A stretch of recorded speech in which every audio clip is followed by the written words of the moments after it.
So hello, everyone, and thanks so much for joining us today.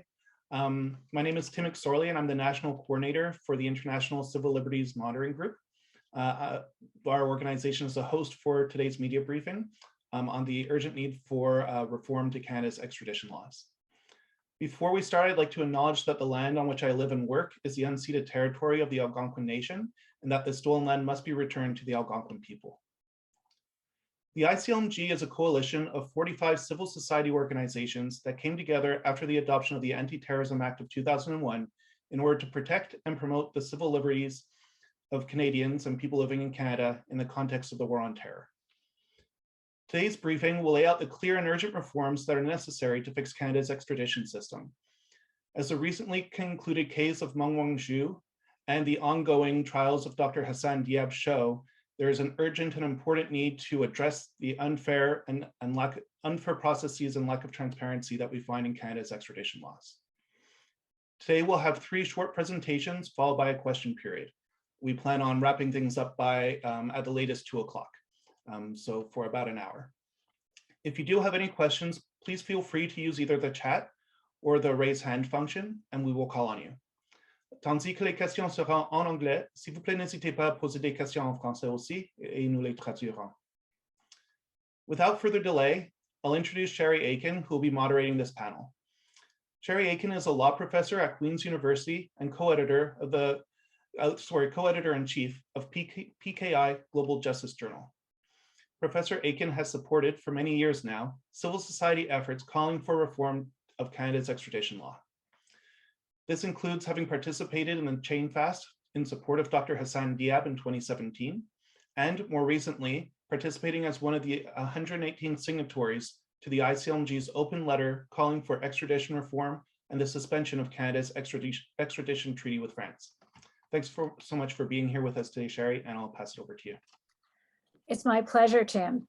So it's my role to introduce our panelists this afternoon, and I'm going to introduce them in the order that they're going to be speaking, and then we'll open it up after that. So we're going to begin with Don Bain, who's practiced criminal law exclusively for more than 40 years and has conducted trial and appellate advocacy at all levels of courts in Canada and at public inquiries. Mr. Bain is Hassan Diab's counsel and has been since 2009. He's also advised Veena Najibullah, Michael Kovrik's spouse, in regard to Michael's detention in China and in regard to the Meng extradition proceedings in Canada. Next, we'll hear from Rob Currie, who's professor of law and university research professor at the Schulich School of Law at Dalhousie University. Professor Currie is a specialist in transnational and cross-border criminal law, and his scholarly work in this field is regularly cited by courts, including the Supreme Court of Canada. And last, but by no means least, we'll hear from John Packer, who's the inaugural Neuberger Jessen Professor of International Conflict Resolution in the Faculty of Law and Director of the Human Rights Research and Education Center at the University of Ottawa.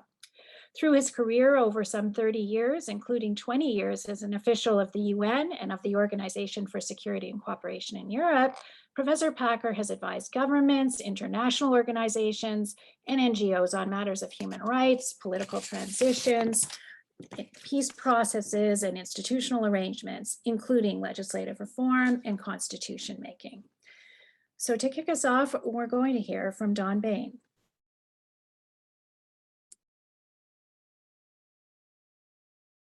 Who will have to unmute himself before beginning. Sorry, I should have reminded you. I'm gonna open up by outlining what I see as the major flaws of the current systems, which I think are poorly understood in Canada. Our extradition system is essentially an unjust system, a system unworthy of a modern constitutional Canada. And the 8 reasons that it is so, the 8 serious flaws, are as follows. 1, extradition involves the deprivation of liberty of Canadians and others without any sworn evidence at all. And just to situate the importance of that, Beverly McLaughlin, in her one of her retirement speeches as Chief Justice of Canada, identified liberty as, quote, that most precious thing without which everything else is worthless. So she has located liberty at the center of our justice system. And yet the extradition system currently in place in Canada deprives liberty with no sworn evidence whatsoever. And let me add, extradition involves a loss of liberty more acute than even loss of liberty in Canada, because it involves the sending of a detained person from Canada to a foreign country where they have, and probably have, no contacts whatsoever, no support of friends and family, no local lawyer to assist them, and for example, in Hassan Diab's case, have no familiarity with the French language. They don't even speak the language. So it's a very isolating type of loss of liberty. Secondly, extradition extracts a loss of liberty while requiring nothing more than an unsworn allegation of a foreign official. In other words, as Dean Laforet, as she then was at the law school at UNB, characterized it, this is nothing more than second and third hand hearsay. All the constitutional protections that apply in Canada are gone. Disclosure, cross-examination, challenging the evidence, contradictory evidence. Extradition is said to be a summary, expeditious process. But that's wrong. That's what the present act creates. That is wrong when liberty is at stake. Let me quote what Dean Laforet said about our extradition system. The reality is that Canada has gone further than virtually any other country in facilitating extradition. And what does that mean? We're an outlier. We're an outlier in the democratic world. Our system is an outlier, and it makes us amenable to being a tool of foreign governments. Maine is an example of that. Canada was hoisted on the petard of its own extradition law that made it a convenient tool of the US in a trade war with China. We were virtually bound to extradite Maine to the US based on the current law. The law exposes Canada to abuse and misuse by foreign states. Thirdly, the unsworn allegation by this foreign official is presumed to be reliable, and that is sheer folly. Sworn evidence is never presumed to be reliable. It's got to show its reliability. In the Diab case, for example, the French official that certified the document called a record of a case, this foreign unsworn allegation, stated that the bomber who committed the bombing in France signed into a hotel, and on the hotel card that he signed, he left no usable fingerprint. That was not only unreliable, although it was presumed to be reliable, and our judge was bound to regard it as reliable evidence by the act. It was untrue. It was an untrue assertion by that French official. 2 years prior to certifying the record of the case, France had identified a fingerprint and had excluded Hassan Diab as the source of that fingerprint. That was never disclosed to the Canadian judge or to the defense team. And in fact, it was not only concealed, an untruthful assertion was made. So this presumption of reliability simply has to go.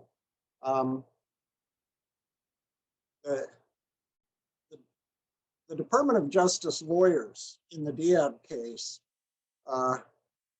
called the assertions, these second and third hand assertions, hearsay assertions in the record of the case, protected by the bulletproof vest of this presumption. And the judge reluctantly had to agree to it, even though They were both untrue and unreliable. The fourth reason is the person accused has to prove that the evidence in the record of the case is manifestly unreliable. And that's been interpreted in Canada to be almost impossible. For example, in Diab, all the international experts in the world testified that the handwriting France was relying on was wholly unreliable because the person involved in the handwriting analysis had no idea how to do proper methodology. The judge identified this handwriting analysis as suspect, illogical, making no sense, but he felt the law required him to commit, despite the evidence against it. The irony is, when Dr. Diab was languishing in France for 3.5 years in solitary confinement, France itself did subsequently an investigation of their own experts' report and found it unreliable, completely unreliable. In fact, the French handwriting experts said we concur completely with the defense experts who testified in Canada in Diab. So that this impossible test of manifest unreliability also has to be reconsidered. Fifth, there's no full disclosure under the present system of exculpatory evidence. How can you test reliability of assertions if you don't have all the circumstances? Context is everything. There was in Diab, again, scientific evidence produced in Canada by the RCMP of the bomber's fingerprints on his police statement when detained in France. And both the French and the Canadian Department of Justice lawyers withheld from the court in Canada and the defense evidence that all of the identifiable fingerprints on that bomber's police statement excluded Dr. Diab. That was evidence that the Department of Justice lawyer privately, in correspondence with his superiors, called powerful, if not conclusive evidence. And yet it was hidden from the judge and the defense. And it was allowed to be at the time. Sixth, extradition is supposedly based on comity. That is to say, the mutual recognition of laws and customs, and reciprocity will do for you what you do for us. Ironically, France does not extradite its nationals to Canada. If Canada has a problem with someone in France, France says, send us the evidence and we'll try them here. So to try and justify our extradition system on comity, when many countries in the world do not extradite their nationals, although Canada willingly does, is no justification at all, because there is no comity justification. 7, extradition is being allowed in Canada these days, contrary to its stated purpose, for investigation rather than trial. The Supreme Court said in 2006 that the whole purpose of extradition is to send the person sought the requesting country for trial. To send the person there to languish in prison without trial is antithetical to the principles on which extradition and the comity that supports it are based.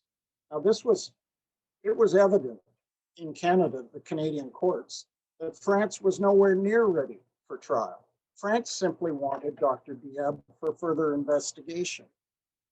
When this was argued to the Court of Appeal in Ontario, the court said in a heartbreaking statement, it is clear to us that the appellant, Dr. Diab, will not simply languish in a foreign jail.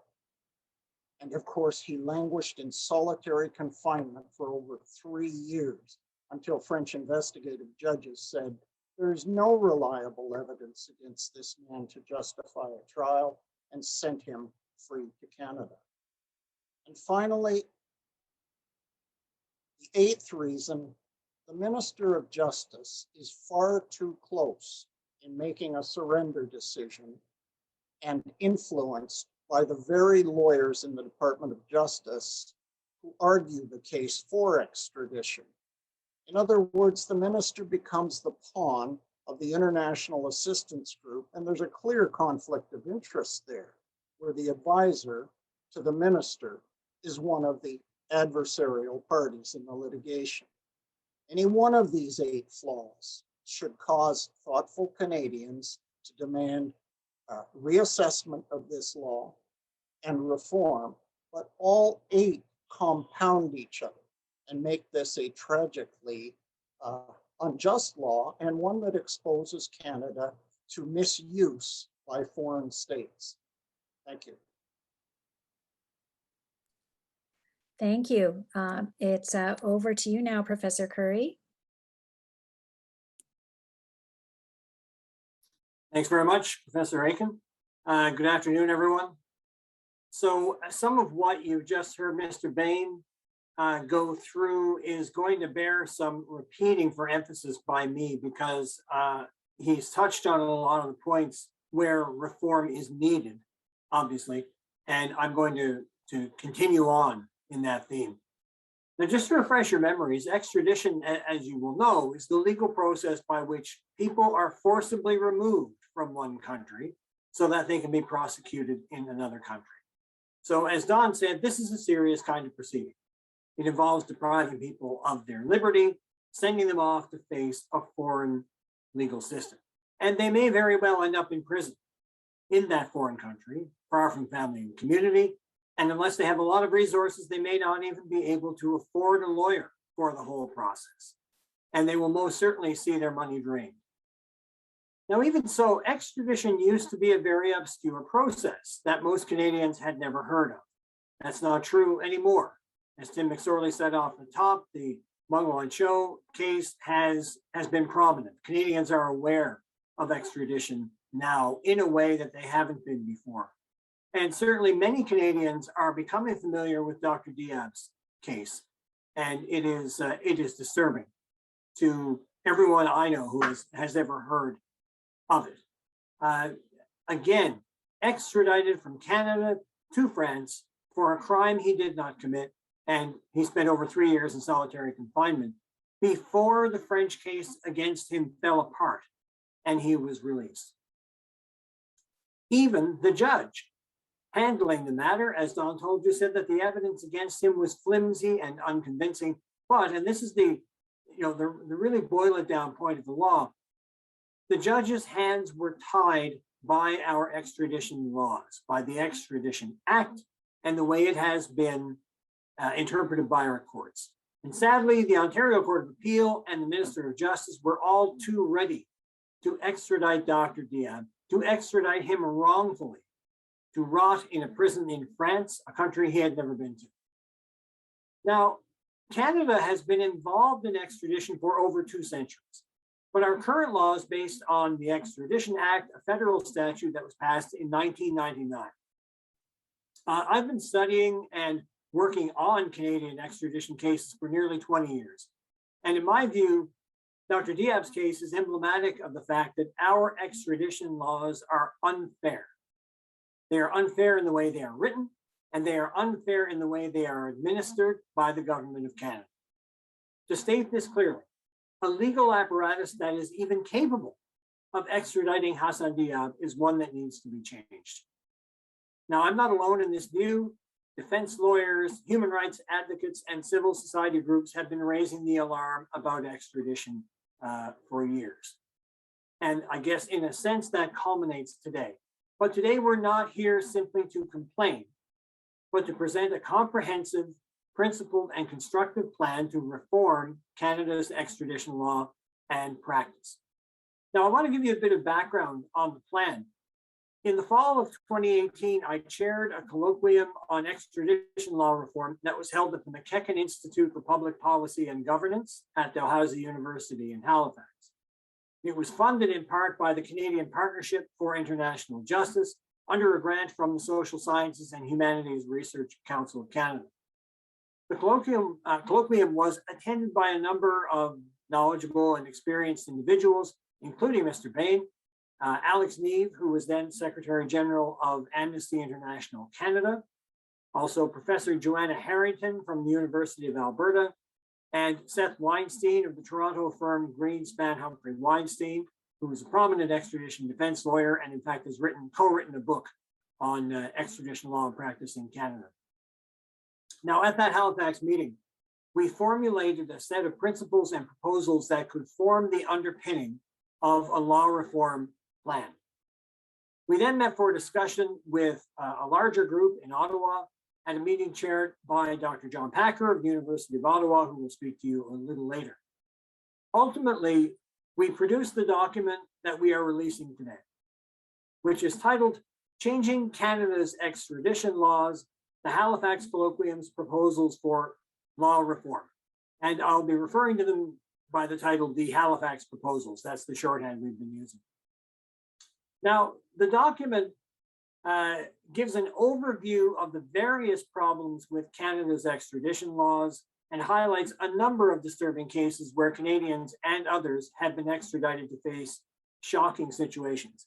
And that front part of it may be useful to you because, and I know Don agrees with this, Dr. Diab's case is terrible and shocking and disturbing, but there are many, many other cases that have got significant problems with them. It's not simply Hassan Diab's case that we're here about today, as atrocious as it is. We are suggesting that the system is broken and it needs to be fixed.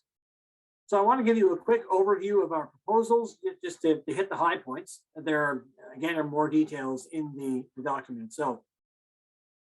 First of all, as a sort of all-encompassing umbrella here, we propose that the Extradition Act be amended and all relevant policies and practices be changed in accordance with three fundamental principles. And they are: 1, fundamental fairness; 2, transparency; and 3, rebalancing roles.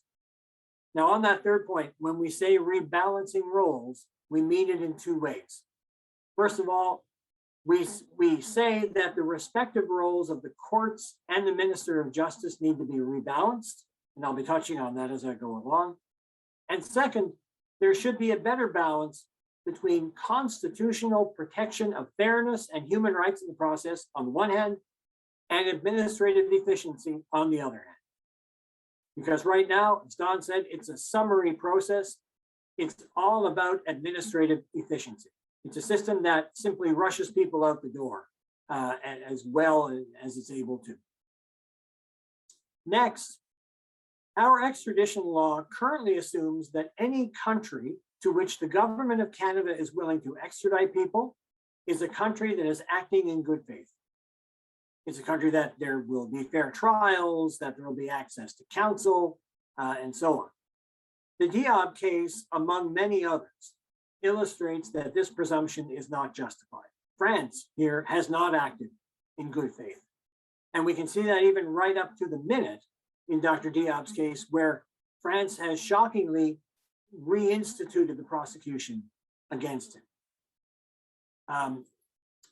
Moreover, if you looked at a list of all the countries with which Canada has extradition relations, you would see many of them have very poor human rights records. That's problematic. We have some proposals for how to address that, but as a starting point, we say that this presumption of good faith on the part of our treaty partner states needs to be removed from our law because it's unfair to have the individual sought have to fight that legal presumption. Next is in the committal phase of extradition. That's the part administered by the courts. In that phase, as Don said, the requesting country's evidence is presumed to be reliable, even though they don't have to produce that evidence. They only have to give the court a summary called the record of the case. Now this means, and we have done extensive work on this, and there's material about it in the Halifax proposals. It means this: even where the requesting country's evidence is weak, the person sought has no meaningful ability to challenge it and will be extradited anyway. So this presumption of reliability of the foreign state's case, we say needs to be removed, and the person sought should be given the chance to fairly challenge the evidence against them. Now, that's without turning the extradition hearing into a trial, because that is inevitably part of the dialogue when one speaks to anybody on the government side. And in our courts, frankly, the extradition hearing can't be a criminal trial to see if there's going to be a criminal trial. And we acknowledge that, absolutely. We're just asking that it be fair.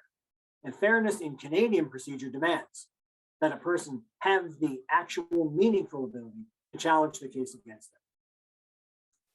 In particular, if either the requesting country or the government of Canada has any exculpatory evidence pointing towards the accused's innocence, they should be required to disclose that. Next point. Under the Act, the Minister of Justice makes the final decision about whether to surrender the person who is sought for extradition.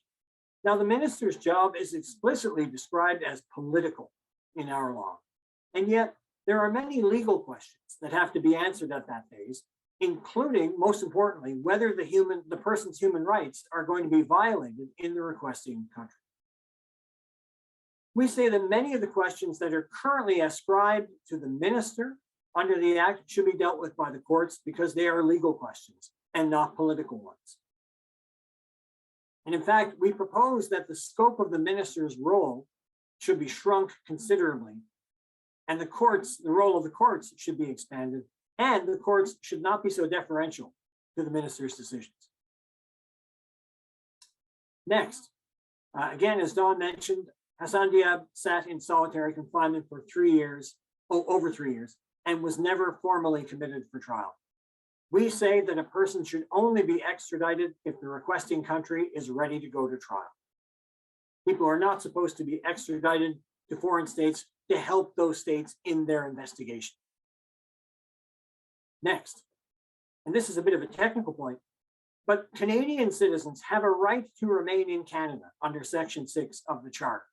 Now, extradition is a limitation on that right, but there are some cases where a Canadian citizen is sought for extradition to a foreign state, but Canada could also prosecute the person for the alleged crime, usually because there are cross-border aspects of the case.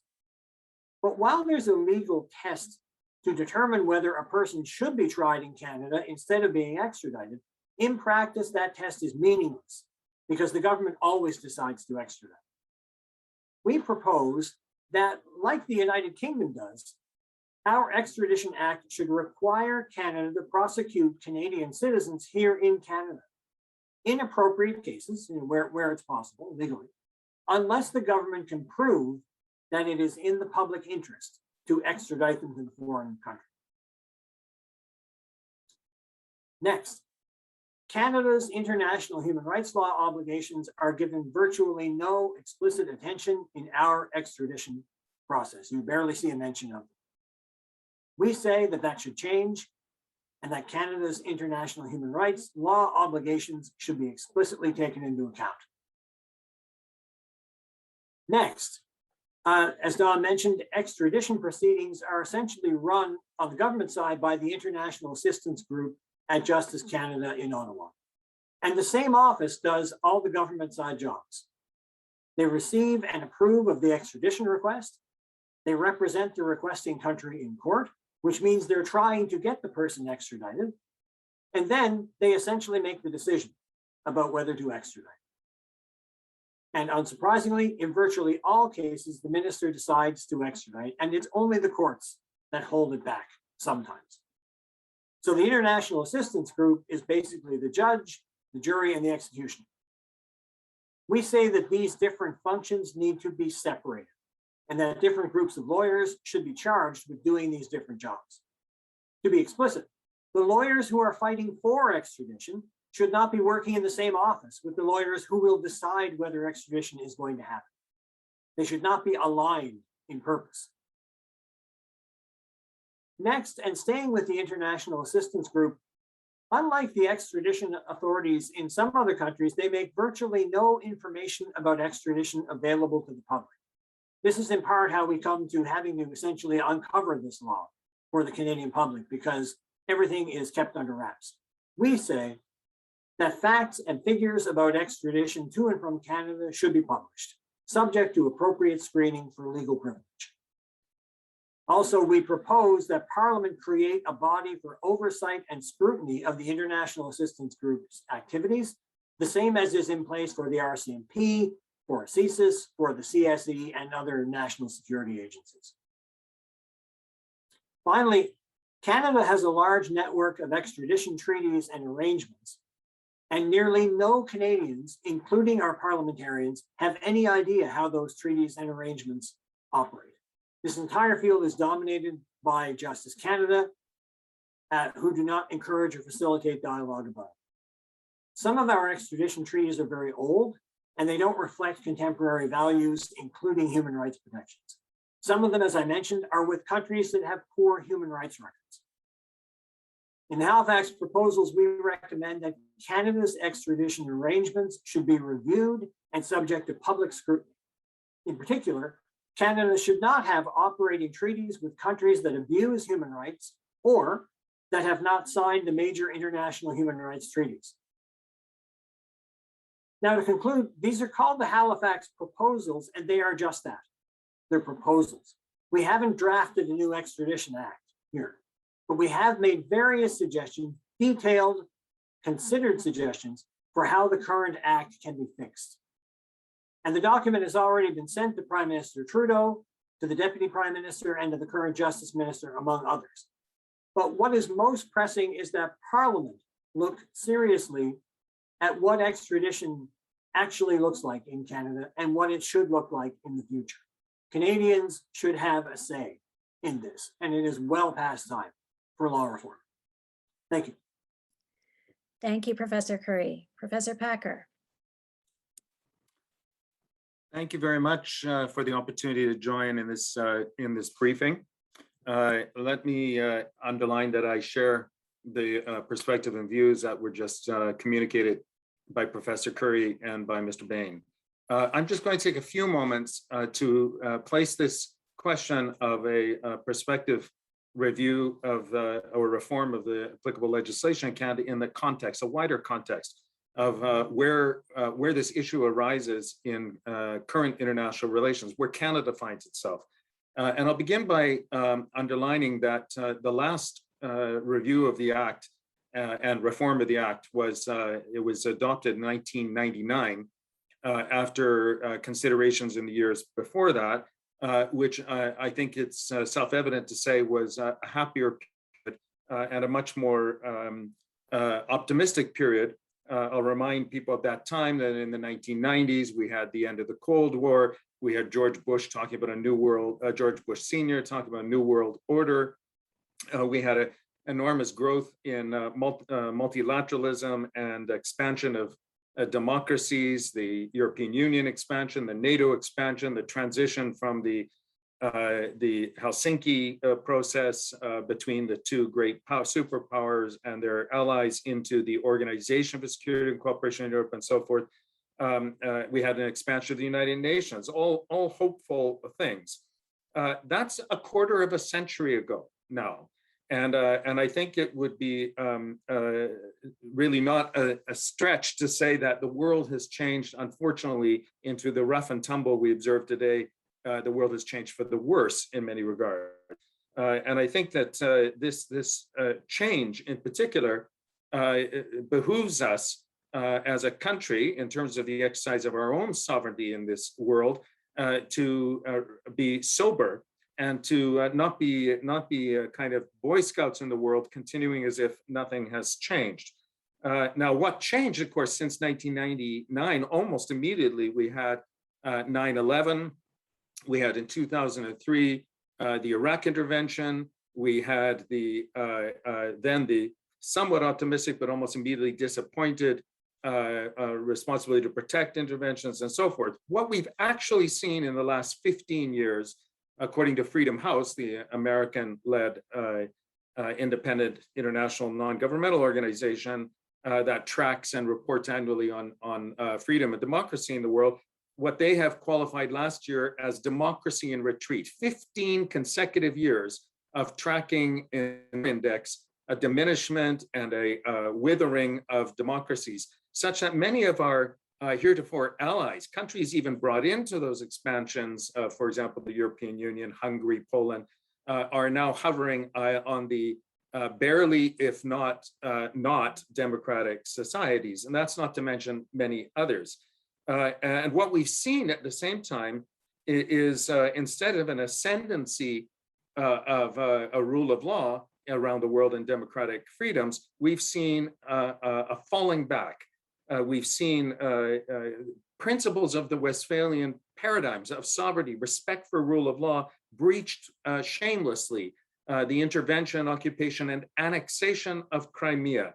I mean, the position of China with regard to the South China Seas, where even after judicial determinations at the international level, a simple disregard, a breaching of the agreement on respect for the freedoms and the separate administration of Hong Kong, the Iran nuclear whole story, and so forth and so on. So I think it's pretty clear that we are living now in a period of aggressive shamelessness, and that our position in this is not always even reliable in terms of our allies.